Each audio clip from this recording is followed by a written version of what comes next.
Salut tout le monde et bienvenue sur les top 10 pour une nouvelle vidéo. Alors aujourd'hui c'est une vidéo un peu différente. D'abord avant de commencer je vais vous conseiller d'aller voir ce site qui s'appelle NukeMap. C'est en gros c'est un site où vous pouvez faire exploser les plus grosses bombes du monde, des bombes nucléaires, des bombes H, où vous voulez. Vous pouvez les faire en Inde, vous pouvez les faire exploser où vous voulez quoi. Et c'est un site vraiment drôle si vous voulez conquérir le monde ou je sais pas quoi. Bon bref, aujourd'hui je vais vous montrer le top 10 des plus grosses bombes au monde. On va les faire exploser à Paris pour que vous ayez une perspective des nombres de morts que ça va faire et des nombres de blessés.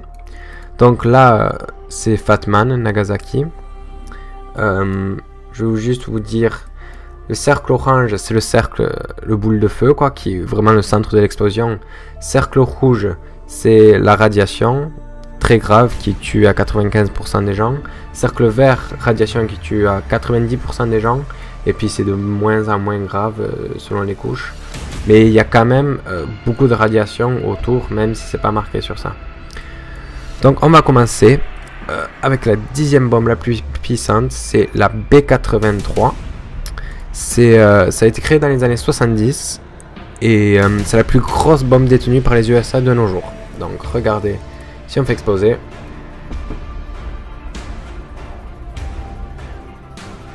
elle tue 1 815 000 avec 3 millions de blessés. Et ouais, ça détruit quasiment tout Paris quoi. La 9e, la R12. C'est le premier missile stratégique pendant la guerre froide des Russes. Je vous conseille d'aller voir les photos, elle est vraiment super cool cette bombe. Si on la détruit, bombe Paris c'est détruit, c'est aussi détruit avec la 2 386 590 morts et un autre 3,5 millions de blessés. Là c'est quand même des explosions qu'on voit dans l'espace quoi, donc c'est pas rien.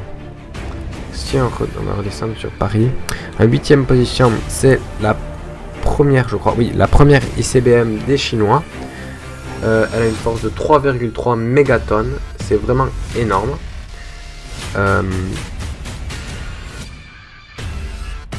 Elle va tuer 2,6 millions de personnes et faire 3 600 000 blessés. En 7e position, on a une bombe qui s'appelle la W39. C'est une bombe américaine, elle a de 4 mégatonnes. Elle a failli exploser. Je sais pas comment ils ont fait, mais ils ont failli la faire exploser chez eux dans les années 60. Et regardez l'énorme boule de feu qu'elle va faire. Donc là on fait exploser sur la tour Eiffel. Donc si elle explosait sur la tour Eiffel, le boule de feu qui explose en des fractions de secondes irait jusqu'à l'Arc de Triomphe, même plus loin. Et vous imaginez les dégâts, donc peut-être moins de morts, mais je pense qu'il y aura plus de morts à long terme. En 6e position, la plus grosse bombe aujourd'hui en Chine, qui s'appelle la Dongfeng 5.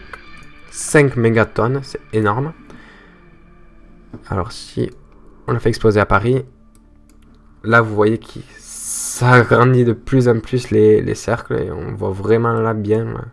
Imaginez ça, une explosion totale qu'on voit depuis l'espace. Là, plus de 3 millions de morts et quasiment 4 millions de blessés. Et vous voyez que les armes nucléaires, ils ont... Par exemple, là, on n'a pas de cercle vert, donc la radioactivité proche est peut-être moins puissante que ceux d'avant, mais c'est quand même une plus grosse explosion. Passons à la W53, c'est une bombe américaine absolument monstrueuse, 9 mégatonnes. On va la faire exploser à Paris. Et regardez ça, regardez cette explosion là.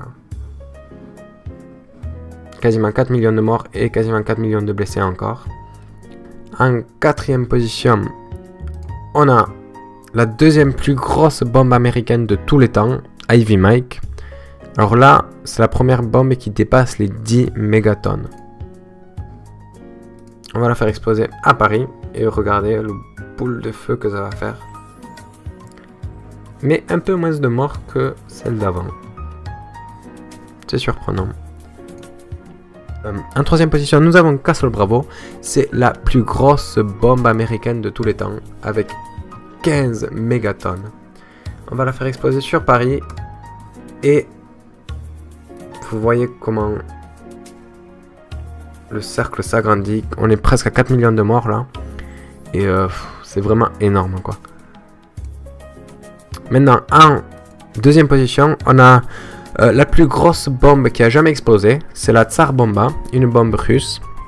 Elle est plus de 3 fois plus puissante que l'américaine. Parce que là, on passe de 15 mégatonnes à 50 mégatonnes. C'est absolument énorme.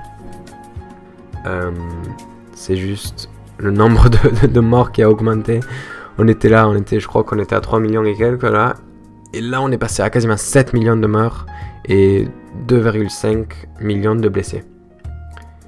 Alors là, même pas besoin de vous décrire. Vous voyez vous-même le dégât que ça fait. Et regardez en perspective la France. Imaginez ça en explosion, quoi. Mais ce n'est pas tout. Alors la première, c'est la Tsar Bomba, une autre Tsar Bomba des Russes. Elle n'a jamais explosé cette bombe. C'est la plus grande bombe du monde qui a été créée. Mais cette bombe n'a jamais explosé, car vous imaginez le dégât qu'elle ferait. Alors elle est 2 fois plus puissante que la Tsar Bomba, la première, a explosé. Elle fait 100 mégatonnes. Et voilà ce qu'elle ferait sur Paris. Donc, ouais, ça prend 6,7 millions de morts et 4 millions de blessés. Je vais vous donner peut-être une autre perspective. Je vous conseille vraiment d'aller voir le site parce que là je vous montre vraiment que les trucs de base, mais sinon on peut rajouter plein d'autres trucs dessus. Par exemple, si elle explosait sur Londres, regardez les morts que ça ferait. Déjà ça prend la moitié de l'Angleterre. Ça ferait beaucoup plus de morts à mon avis. Ouais. Quasiment 6 millions de morts et 6 millions de blessés. Je vais vous faire plaisir. On va la faire exploser sur New York. Ou Los Angeles, ouais, pourquoi pas. Regardez l'état. On va, pour finir, la faire exploser sur Tokyo. C'est la ville avec le plus de population au monde. Donc je pense que il va y avoir des morts. Ouais, ouf. Donc si la plus grosse bombe jamais testée tombait sur Tokyo, il y aurait 13 millions, enfin quasiment 14 millions de morts et 14,5 millions de blessés. Et bien merci beaucoup d'avoir regardé la vidéo. Encore une fois, allez voir ce site, c'est vraiment cool. On peut s'y amuser dessus pendant toute une après-midi. Merci d'aimer la vidéo, de vous abonner et de partager. Et commentez aussi les prochaines top 10 que vous voudrez voir. Et je vous dis à la prochaine fois. Merci.